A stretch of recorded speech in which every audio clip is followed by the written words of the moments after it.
So we're Craig and Catherine Cutler.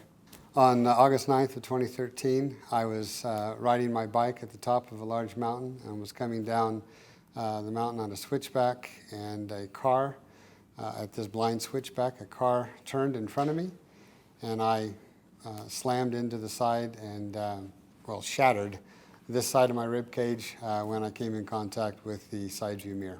Although I remained conscious for the most part, the adrenaline was flowing. I don't remember a whole lot. Ended up on all fours in the opposite lane of traffic. And I remember the passenger of the vehicle got out and reached his hand down and asked if I was okay. And I remember reaching up with my hand and instantly knowing I was not okay. I could not reach my hand up, I could not breathe, I could not do anything. And I proceeded to stay on all fours, my hands and my knees, and blocked everything else out of my mind and just focused on panting. That's all I could do, because I could not breathe normally. And the pain was excruciating. Somebody showed up on the scene and kind of took charge of the accident scene, and it was a great comfort for me. Finally, the paramedics came. I remember they asked me on a scale of 1 to 10, where was my pain? I thought that was the most ridiculous question anybody could possibly ask me.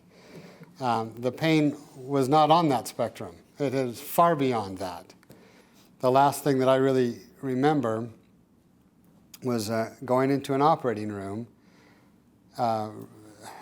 after a very brief period of time. I thought it was a brief period of time. And I remember looking up, there was a screen of x-rays, and it was a fascinating x-ray.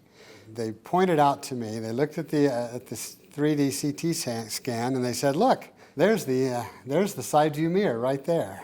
And then they proceeded to explain to me what my husband's diagnosis, the flail chest, and the injuries that he had, and actually explained what was happening with the chest going concave with each breath, what they called a flail chest. I didn't understand the ramifications of what that was entirely, but I know that I was not doing well. The extent of my injuries are this rib cage was shattered in multiple pieces, small shards. I had lacerations of the liver. I had some trauma to my lungs, and I had some damage to my spleen as well. I don't know how long the surgery lasted. I have no idea. The next thing I remember is waking up in the recovery room, and I was not in pain.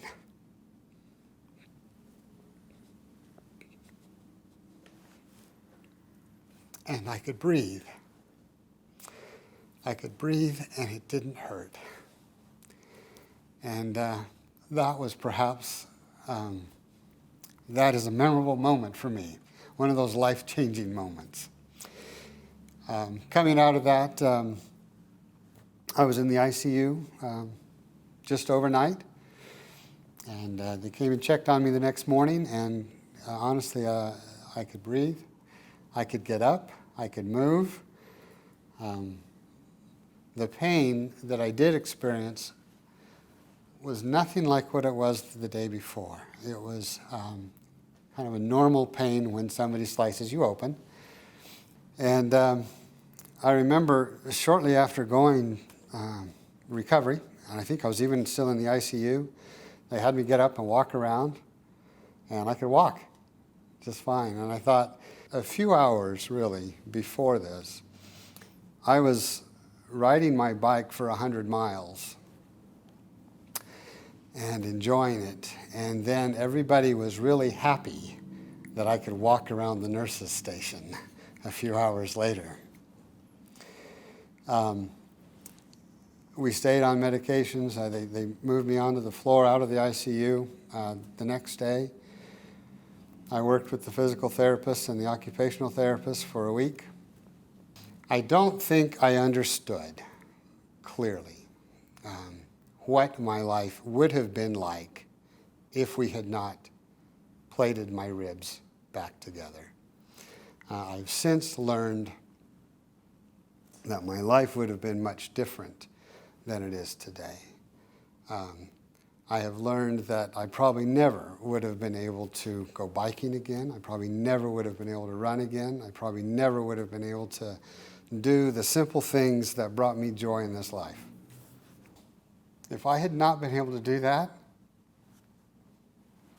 I would have wished that it had just been over.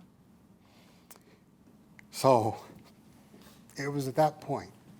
That's where I was. So to wake up out of surgery and breathe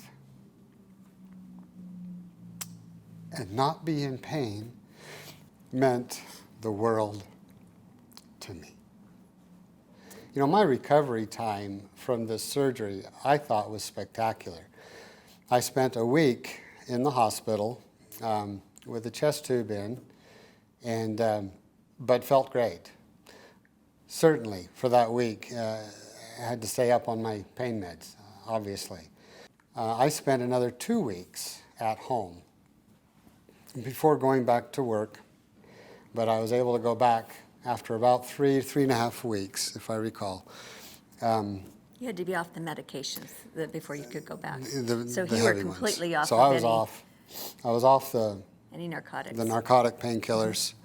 I think there was one other one that I was on, but it was about a 3.5 week recovery as far as my chest cavity goes, as far as my lung capacity goes, as far as my ability to do whatever I want to do. I do not see anything different now than the way I was when I was doing that Century ride. I can tell that this side is different than this side. I can tell that. But it doesn't interfere with anything that I want to do. The question was asked about traveling and the difficulties that may pose going through security and all the different security elements of TSA and when I have plates on my ribs. And there's a lot of plates on my ribs. I love my plates on my ribs. I've gone through X-ray machines and the rotating machines that we have at TSA. I've gone through every machine and haven't set anything off, and I'm a little disappointed about that. It would have been kind of fun. You know, I think going home was a challenge. This was a serious injury. This was not something that you go home and lay down in bed. No, we didn't do that. We propped pillows up and kept him supported. He slept in a chair the first night, but the great thing is that it was manageable. And we were home. We weren't in the ICU. We weren't in for weeks upon end. We were home. If I had opportunity to speak with any patients that have been through a traumatic experience like mine, if there was any wavering in their thinking process as to whether or not they should or should not do this, there's absolutely no question that I would do this surgery, without question. I do not see any downside to this surgery. I had no doubts and did not second guess that decision at all. I saw the pain he was in. I saw his chest cavity depressing every time, going concave every time he breathed.